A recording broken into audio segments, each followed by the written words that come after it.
किसान साथियों, कम लागत में ज्यादा उपज के लिए इफ्को नैनो डीएपी से बीज और पौध का उपचार जरूर करो। गेहूं, जौ, चना, मेथी, जीरा जैसी फसलों के लिए 1 किलोग्राम बीज को 5 मिलीलीटर नैनो डीएपी से उपचारित करो। सरसों की फसल के लिए 1 किलोग्राम बीज के लिए 10 मिलीलीटर नैनो डीएपी से उपचारित करो। पौध वाली फसलों में 1 लीटर पानी में 5 मिलीलीटर नैनो डीएपी से जड़ का उपचार जरूर करो। किसान साथियों, नैनो डीएपी से खर्चा कम और उत्पादन ज्यादा। किसान साथियों, कम लागत में ज्यादा उपज के लिए इफ्को नैनो डीएपी से बीज और पौध का उपचार जरूर करो। गेहूं, जौ, चना, मेथी, जीरा जैसी फसलों के लिए 1 किलोग्राम बीज को 5 मिलीलीटर नैनो डीएपी से उपचारित करो। सरसों की फसल के लिए 1 किलोग्राम बीज के लिए 10 मिलीलीटर नैनो डीएपी से उपचारित करो। पौध वाली फसलों में 1 लीटर पानी में 5 मिलीलीटर नैनो डीएपी से जड़ का उपचार जरूर करो। किसान साथियों, नैनो डीएपी से खर्चा कम और उत्पादन ज्यादा।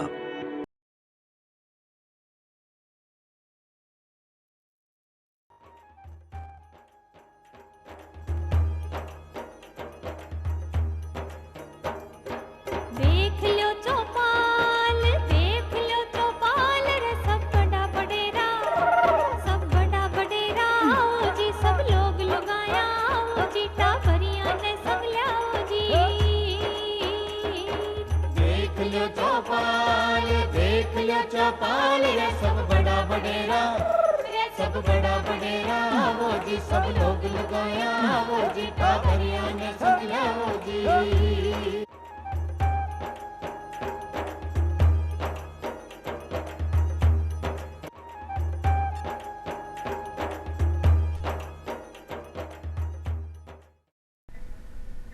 चौपाल देखबा वाला सगला दर्शकों को कार्यक्रम में स्वागत। दर्शक भाई बहनों, आज का जीवन की, आज का टेम की सबसे बड़ी जो आपने सुविधा है, बस सुविधा जब आपने सामने एक समस्या का रूप में सामने आ जावे और कारण केवल जागरूकता और जानकारियों को अभाव। बाही सुविधा जब जानकारी और जागरूकता का अभाव में समस्या को रूप ले लेवे तो बीसू क्या निपटो जा सके। जी हाँ, आप सही समझ रहे हो। आज आप बात कर रहे हैं जी डिजिटल प्लेटफॉर्म पर, जी आप आगे बढ़ रहे हैं बी पर, जो आपने सामने समस्या आ रही है, जो साइबर सुरक्षा, साइबर अपराध का रूप में आपने सामने आ रही है, बासु आपा क्या निपटा। तो आज का कार्यक्रम, आज की चौपाल में आपने चर्चा को विषय वही रेवलो कि सतर्क रहवा, सुरक्षित रहवा।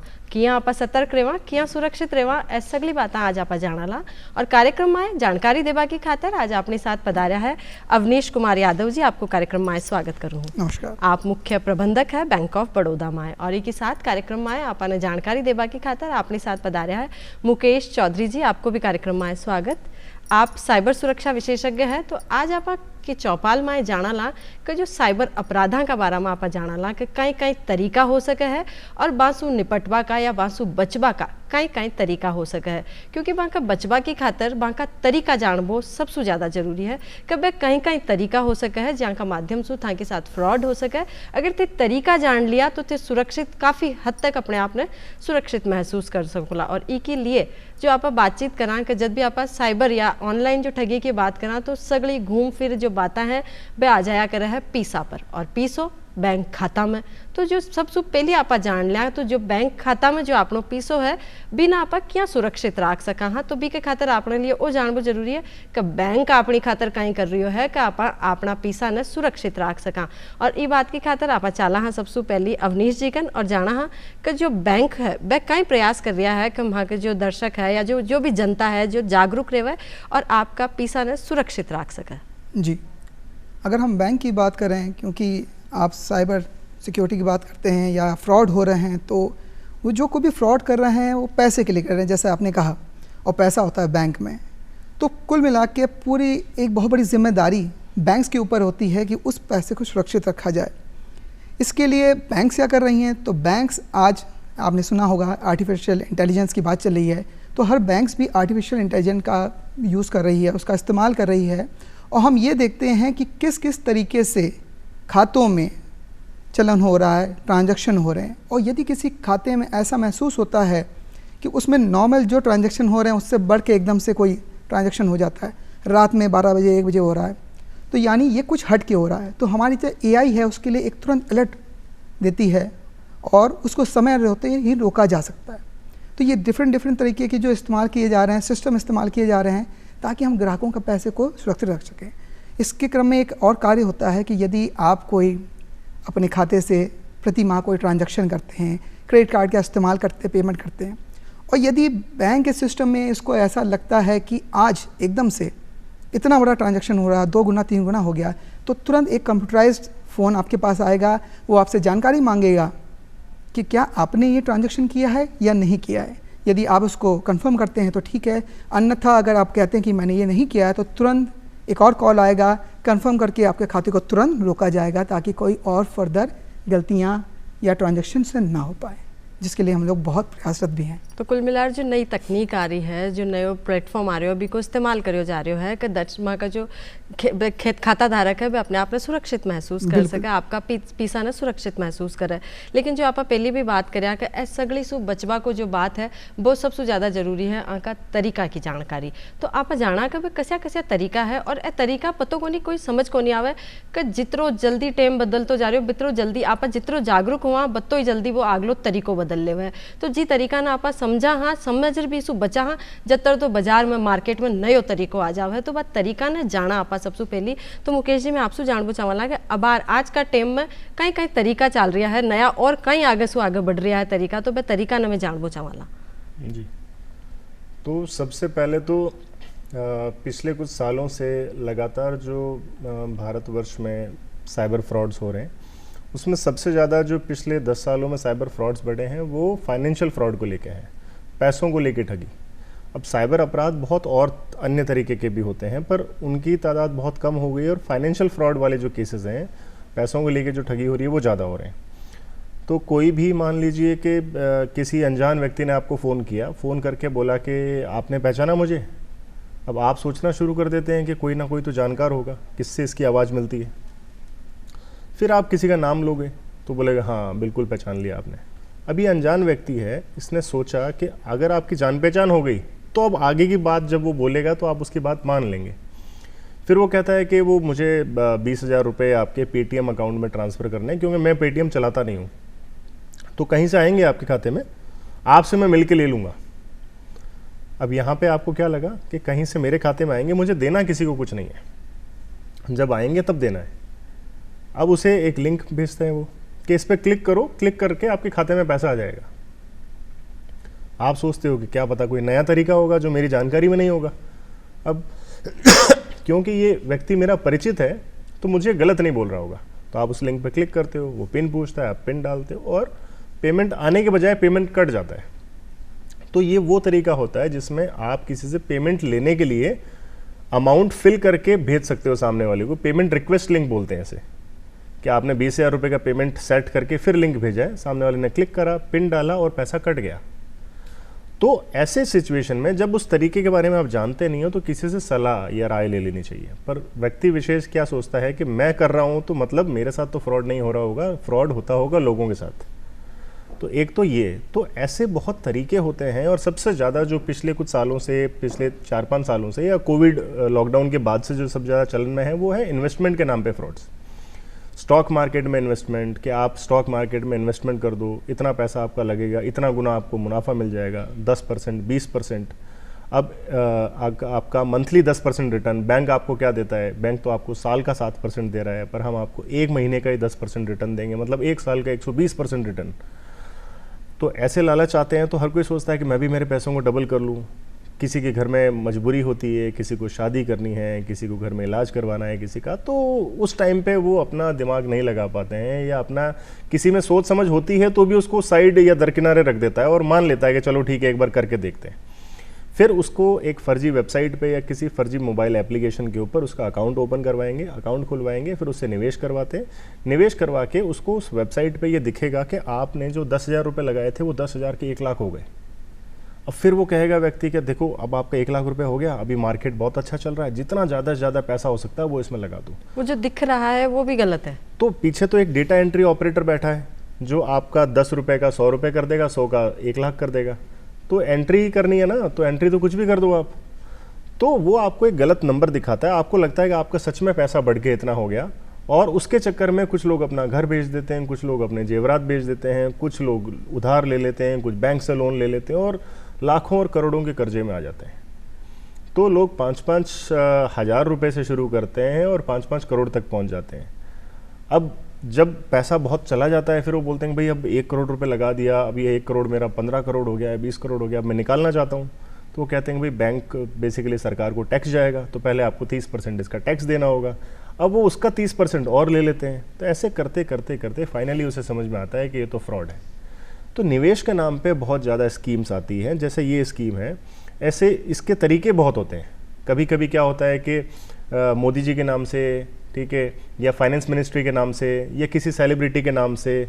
अब इनके डीप फेक और इनके फेक एआई वीडियोस, हाँ, हमारे फाइनेंस मिनिस्टर जो हैं निर्मला सीतारमन, उनके बहुत एआई पे फेक वीडियोस हैं। अब लोग सोचते हैं कि सच में उन्होंने बताया है कि ये वेबसाइट बहुत अच्छी है, इस पे निवेश करना चाहिए। और मैंने सोचा कि बहुत आसानी से लोग समझ जाते होंगे, क्योंकि जो एआई वाले वीडियोस होते हैं उसमें अच्छे से लिप सिंक नहीं हो रहे होते। आप बोल कुछ रहे हो, एक्सप्रेशन कुछ आ रहा है, पर आवाज़ कुछ और निकल रही है, सही से आवाज़ भी क्लोन नहीं हुई होती है काफ़ी सारे वीडियोस में।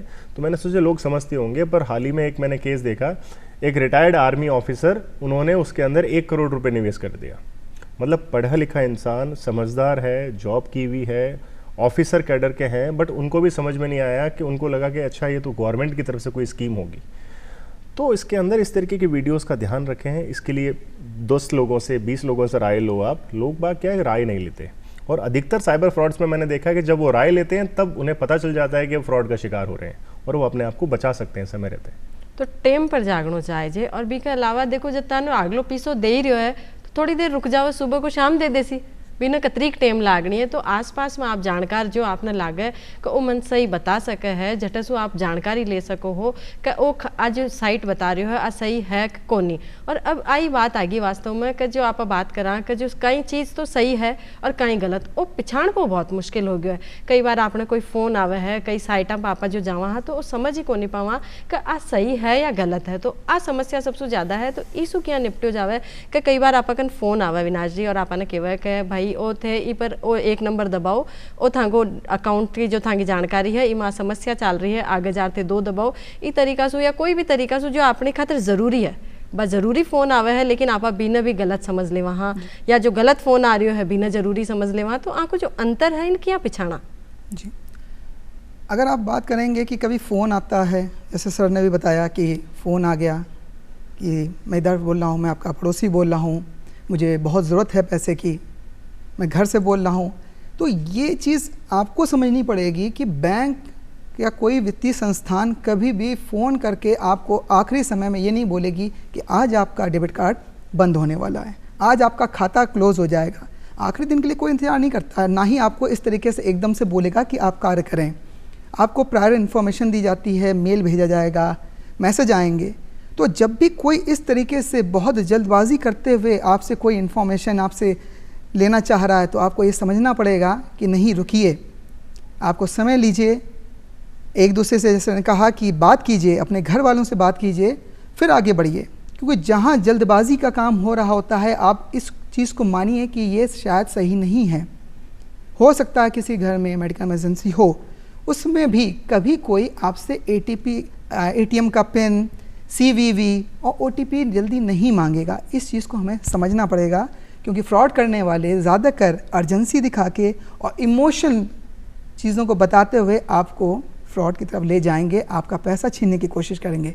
हमें उस समय सोच समझ के थोड़ा ध्यान लगा के ये समझना पड़ेगा कि ये जो बात कर रहे हैं, इतनी जल्दबाजी दिखा रहे हैं, क्या इसकी ज़रूरत है या नहीं है। और जब भी बैंक से या वित्तीय संस्थान से इस तरीके के फ़ोन आए, बातचीत होए, आपके पास नंबर है, आपके पासबुक में नंबर होता है, आपके मोबाइल बैंकिंग नंबर होता है, उसको फ़ोन काट के सबसे पहले अपनी शाखा से बात करें। बैंक के टोल फ्री नंबर होते हैं, उसमें बात करें। इतनी जल्दबाजी नहीं करनी कि 2 मिनट भी आप ना दें और उसकी बात मान लें। एक छोटा सा वाक़या होता है जिसको आप सोशल मीडिया से भी लिंक कर सकते हैं कि कई बार आप लोग जब घूमने जाते हैं तो हम लोग की आदत होती है, हम जहाँ उतरे तो हमने यहाँ की फ़ोटो खींच के व्हाट्सएप पे डाल दिया, सोशल मीडिया फेसबुक में डाल दिया। तो जो हम काम कर रहे हैं, जहाँ घूम रहे हैं, उसकी जानकारी वो पब्लिक प्लेटफॉर्म पे होती है। ऐसा एक वाक़या हो जाता है, हमारे साथ के कुछ लोग होते हैं, वो घूमने जाते हैं, और कहाँ कहाँ जा रहे हैं वो सारी इन्फॉर्मेशन इंस्टाग्राम में सब में थी। उनके घर में फ़ोन आता है कि आपका बेटा यहाँ घूमने आया था, उसका एक्सीडेंट हो गया है और उसको पैसे की तुरंत ज़रूरत है, आप तुरंत पैसा भेजिए। क्योंकि वो इंटरनेशनल रोमिंग पे थे और फ़ोन नहीं लग पा रहा था, उनके घर वाले कन्विंस हो चुके थे और पैसा भेजने जा रहे थे। शुक्र था कि जो घूमने गए थे उन्होंने खुद ही फ़ोन किया शाम को हालचाल लेने के लिए। तो उन्होंने, बेटा आप कैसे हो? तो बोले मैं तो बिल्कुल ठीक हूँ। तो बोले ऐसे ऐसे फ़ोन आया है, उसने ये बताया आप किस होटल में रुके हैं, कहाँ बात कर रहे हैं। क्यों? क्योंकि हमने वो सारी जानकारी सोशल मीडिया पे ओपनली डाल के रखी है। ये लोग इसका इस्तेमाल करके इस तरीके से इमोशन से खेलते हुए आपके अगेंस्ट जाके आपके पैसे के पीछे रहते हैं। तो हमें इस चीज़ को समझना पड़ेगा कि जब इस तरीके से फ़ोन आ रहा है, चाहे कितनी जल्दबाजी कुछ हो, आपको समय लेना है।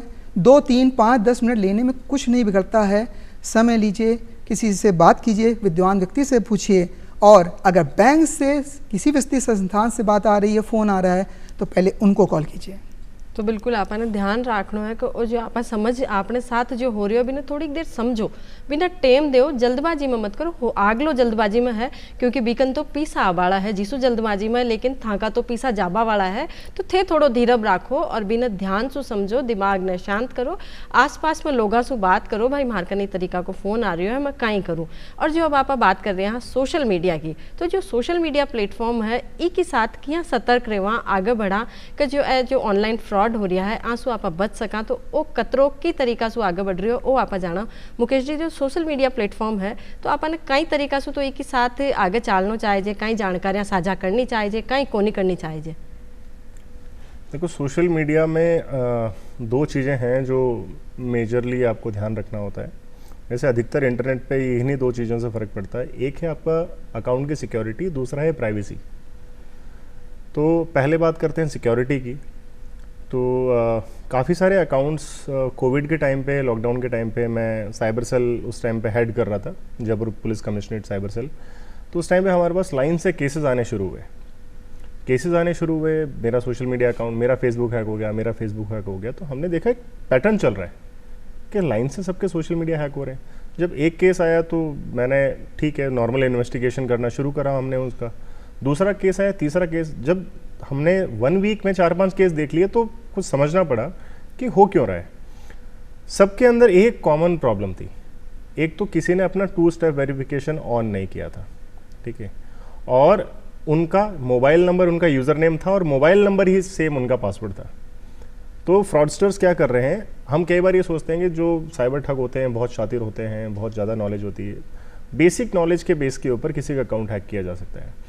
उन्होंने लाइन से एक एक करके मोबाइल नंबर को यूज़र नेम में डाला, उसी मोबाइल नंबर को पासवर्ड में डाला।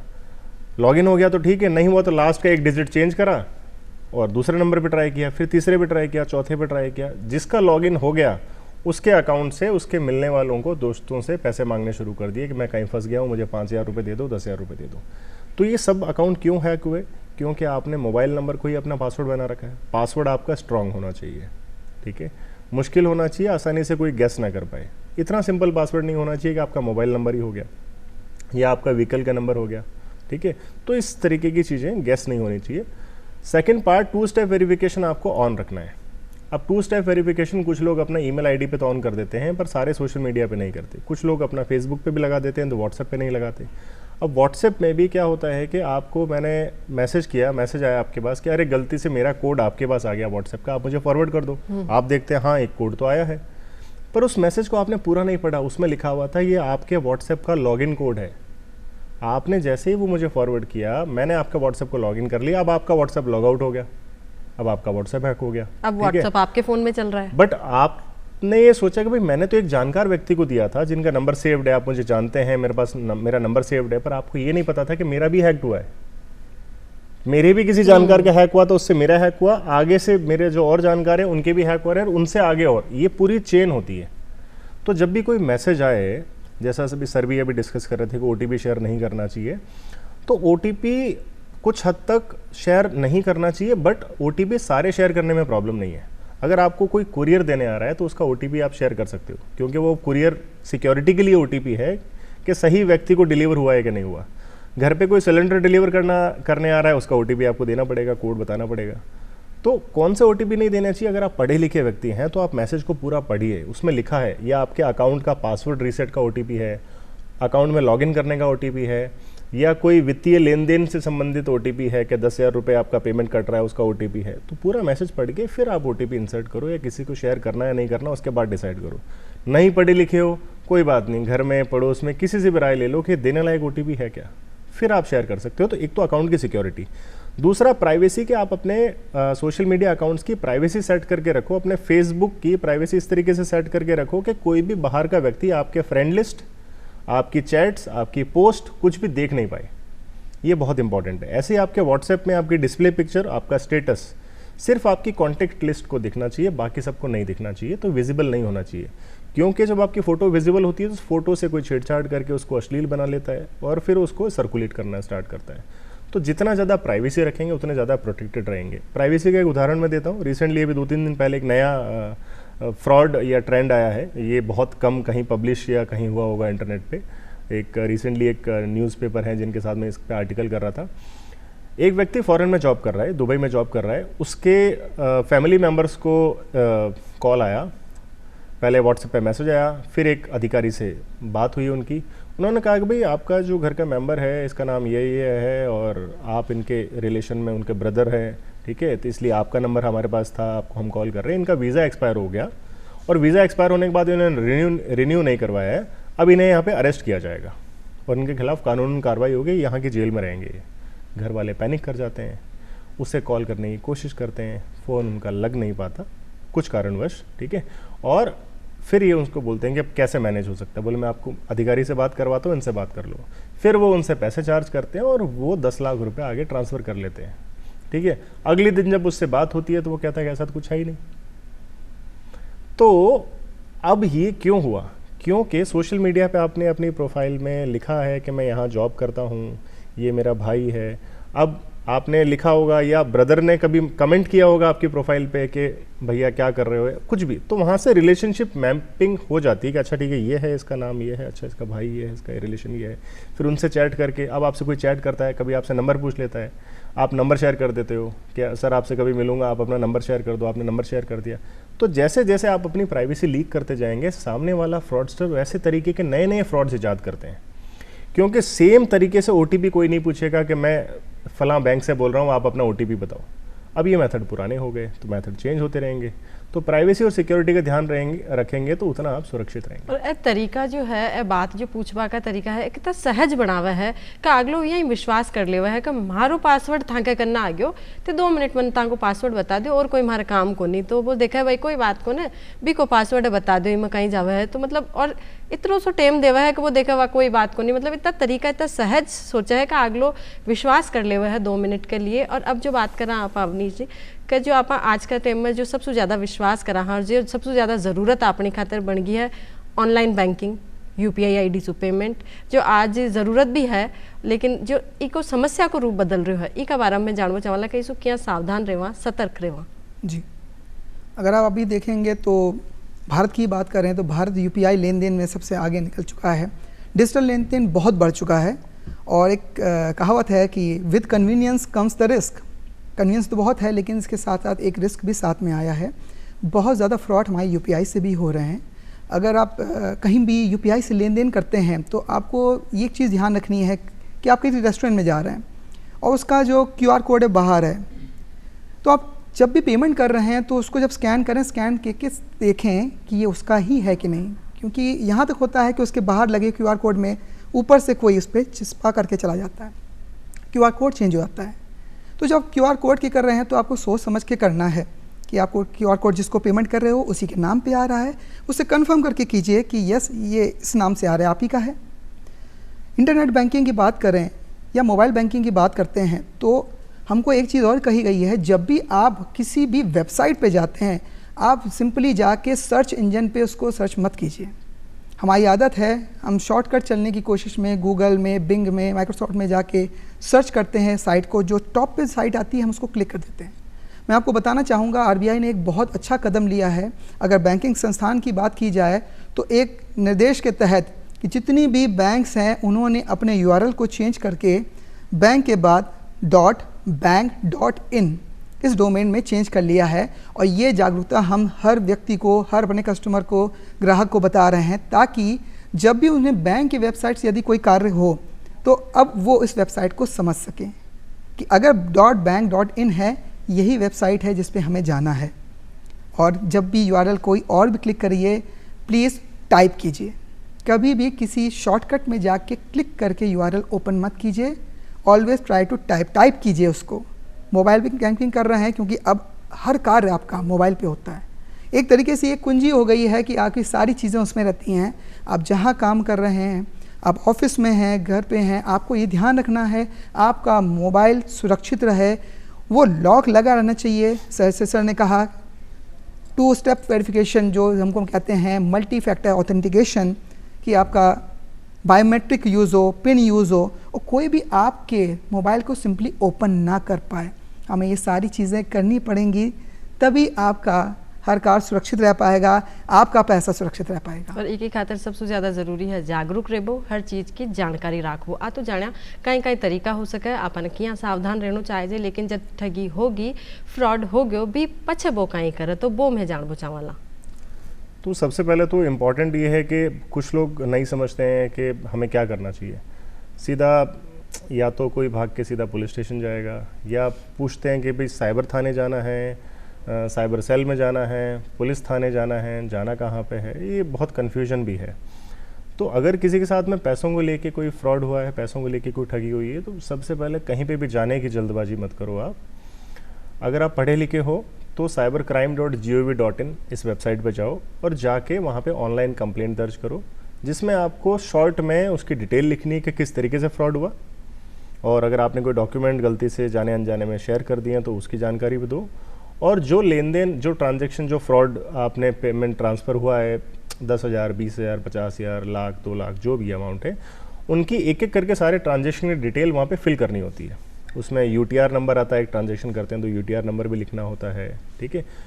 UPI से किया है, नेट बैंकिंग से किया है, उसकी सारी जानकारी, सामने वाले का UPI ID, उसका खाता नंबर, सारी डिटेल जब फिल करेंगे, सबमिट कर देंगे, तो एक एक्नॉलेजमेंट रिसीट जनरेट हो जाती है। उसमें आप अपना लोकल एड्रेस भी देते हैं, लोकल थाने की डिटेल आती है कि इस थाने में आपकी कंप्लेंट फॉरवर्ड कर दी गई है।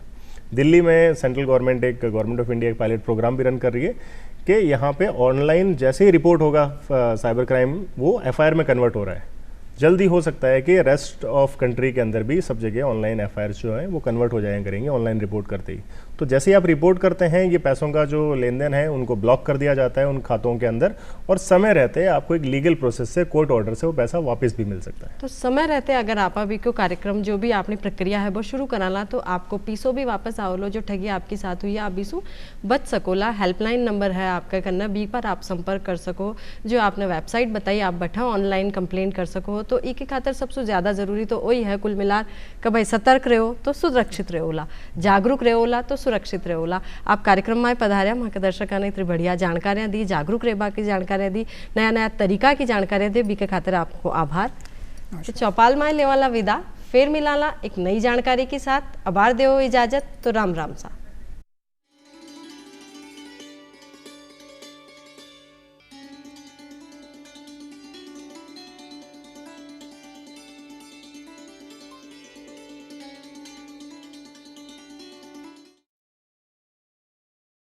किसान साथियों, कम लागत में ज्यादा उपज के लिए इफ्को नैनो DAP से बीज और पौध का उपचार जरूर करो।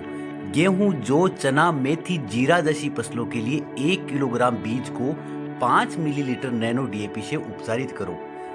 सरसों की फसल के लिए 1 किलोग्राम बीज के लिए 10 मिलीलीटर नैनो DAP से उपचारित करो। पौध वाली फसलों में 1 लीटर पानी में 5 मिलीलीटर नैनो DAP से जड़ का उपचार जरूर करो।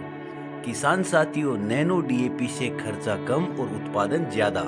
किसान साथियों, कम लागत में ज्यादा उपज के लिए इफ्को नैनो DAP से बीज और पौध का उपचार जरूर करो। गेहूं, जौ, चना, मेथी, जीरा जैसी फसलों के लिए 1 किलोग्राम बीज को 5 मिलीलीटर नैनो DAP से उपचारित करो।